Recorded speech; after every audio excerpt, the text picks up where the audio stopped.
So our Queensland caravan trips got me thinking, how can we make our old banger Chesney President more comfortable like a more modern caravan? Well, for starters, the caravan is super heavy, so we've got to lighten the load a bit.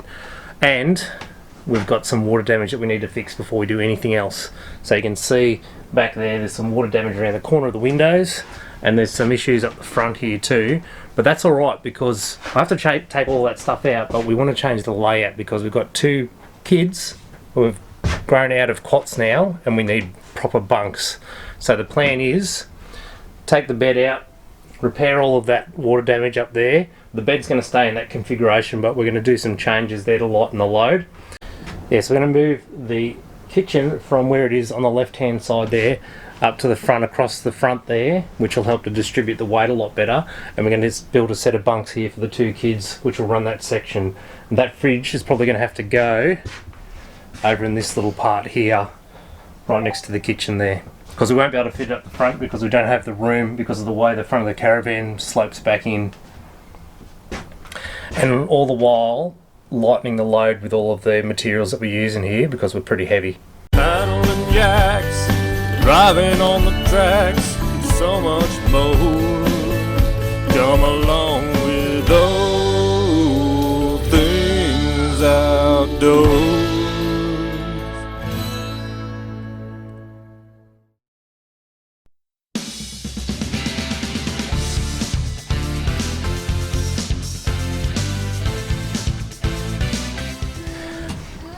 Alright, so we reckon that what's caused the water damage in here is the fact that the window pane itself didn't actually line up with the window frame. It was causing a little gap here at the corner where water was coming in. Because the window seals seemed to be alright, and the actual frame was sealed to the skin well, but it was just coming in through that way. So I've realigned the windows, so hopefully it stays like that, and then I'll reseal the whole thing. But we're going to have to replace these bits of timber here, which isn't a big job, and then put the skin back on and put the bed back in, so it shouldn't be too much of a job.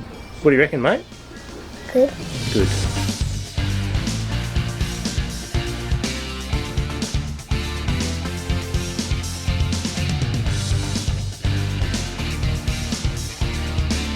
Right, the water damage down this end is nowhere near as extensive as the other end. You can see that there's a bit of rotten timber in the corner there, but it hasn't impacted the rest of that piece of timber. But what I'll do is I'll replace that anyway, just to make sure that we're structurally sound. But you can see there's a gap in the window frame there where the old seals have sort of perished and they're letting water in, so we'll have to replace those seals. But it shouldn't be too much of an impost to fix all that up. And anyway, we're changing the layout, so we might as well do it, but I think that'll do us for today. So we've ripped out all of the rotten timber. Now we're going to go install the new timber, and we're going to glue and screw it in there, and then reseal all around the window frame. Right, all of the timber's been replaced, but it was rotten. We found a bit of an issue down the back here, which seems to be an issue from factory. That little cladding sheet didn't actually come all the way to meet the window frame, so I've had to really make sure that we seal that up tight. But we think we've got it now, so we can go ahead with recladding everything inside. But yeah, we just took the kitchen out, and there it is laying all over there. So the next job to do is get all this cleaned up so that we can start building the bunks in this area. And then we'll pull the rest of this stuff out and the kitchen can start going in there. And we're moving the fridge over to this spot here, which is sort of in line with the doorway there, so we'll make it a bit more accessible as well. So it should be a good layout. Looking forward to doing this one. Right, today's job is to get this kitchen cut down and shaped to the slope of the front of the caravan there, so we can get it installed. First things first though, I've really got to organise where the fridge is going so that I know how far across I can get the cupboards and the set of drawers there, so that you've still got room to open the drawers without clashing with the door of the fridge. So I'll get that done, then get those set in there and get it all screwed down, and then we'll have to modify the bench tops and go in an L shape around there.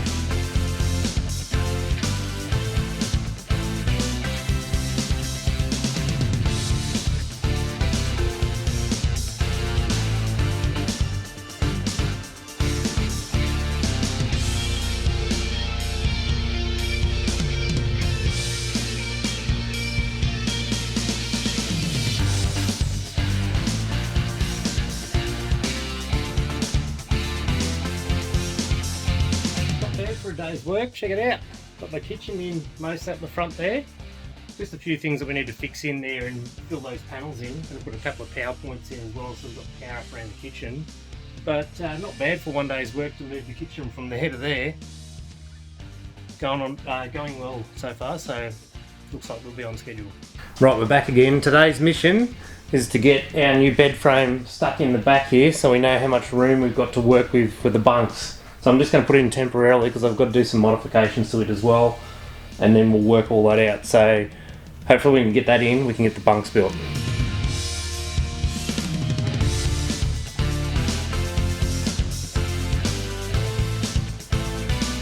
Well, there hasn't been a lot of visual progress today, but I've got all the bed frame framed in there and the new lifting bed frames set in place, so that's good. Everything looks good there. So we know how much room we've got to play with the bunks here, so we can start that next weekend, but I'm getting there slowly, but time's running out. Okay, today's a big mission. We've got basically the basic bed frame up there sorted out, so what we have to do today is start building out the bunk frames here so that we know what room we've got to work with. That's probably the biggest thing that we've got from now on, is getting this set in. Once we do that, it's only a few little things like rebuilding the couch over here, and then doing things like just tidying up in the kitchen area, putting a couple of panels on, a couple of power points, and also just cladding all of the kickboards. So a bit of work to do today. We'll see how we go.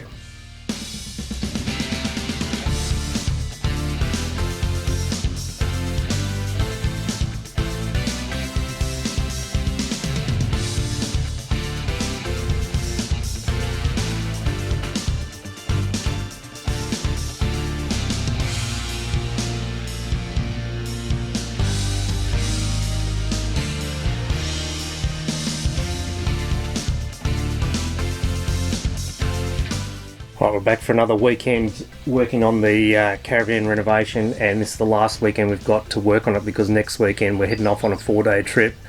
So whatever we don't get done this week ain't going to get done before that. So basically, got to slat the bunks, clad all the front of the beds and the side bench here. I've got to do electrics, got to clamp the sink. I've got some wall panels that need to be installed, both ends, and I'm going to put some power outlets in there too, so we've got plenty of power outlets for the kitchen. The battery is got to be shoved in that hole over there, but I've got a bung solenoid which I've got to replace as well. I've got a replacement for that, so, and all of those electrics basically have got to be shoved back into that cupboard there, and I'll have a nice door on it that looks just like the rest of the kitchen. So better get to work, got a lot to do in a short space of time.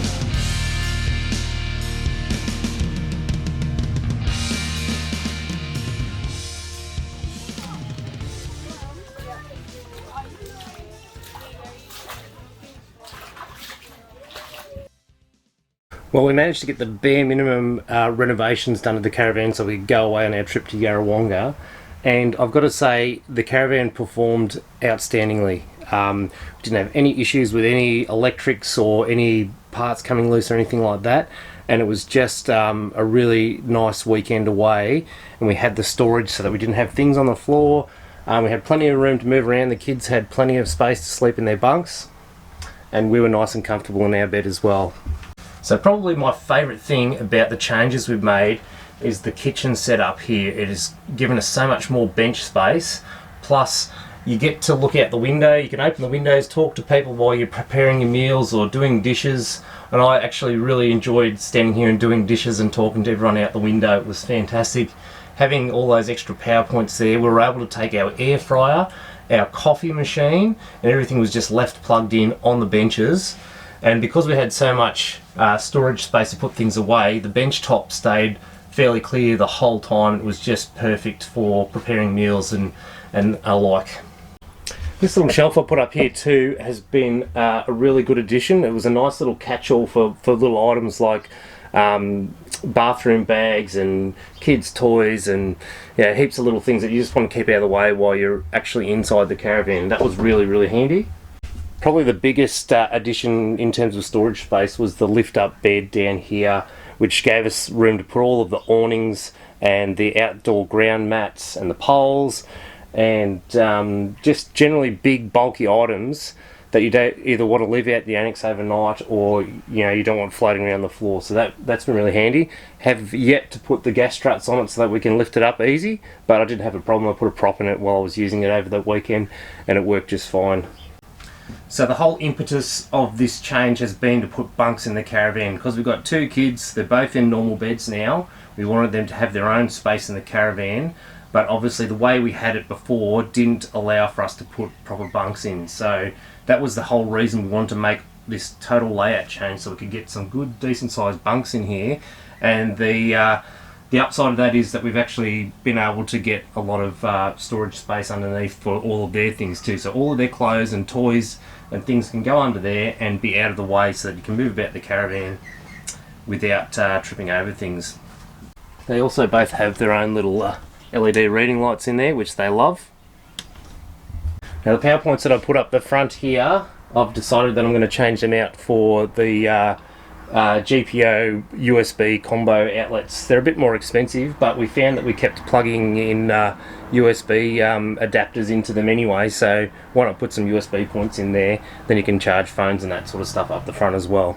And speaking of USB ports, when I first modified the caravan, I used these style of USB port that was installed in the caravan. The problem with that is they're about the thickness of the wall, so we couldn't actually install them flush with the wall.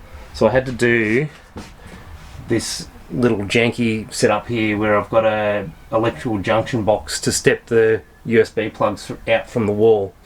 Well, I was able to find a nice little proud mounted USB port, which I'm going to change out those old ones for, so that it looks a lot nicer and we don't have to have those janky looking junction boxes sitting out from the wall. So that should look nice too. They're also rated for 3.1 amps, these ones, so they'll charge tablets, iPads and the like. I'm not completely finished with the renovations that we wanted to make. We just made it good enough so that we could go away for that trip.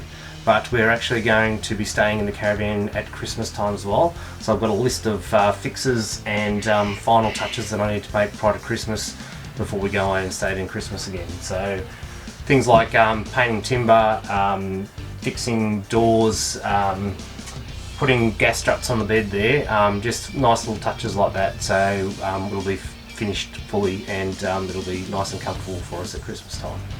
But we'll wrap up the video there. I may even put up another video of all the finishing touches as well, but we'll wrap this one up there. Thanks for watching, guys. Like and subscribe, and look out for more adventures from all things outdoors. Thanks, guys. See you later.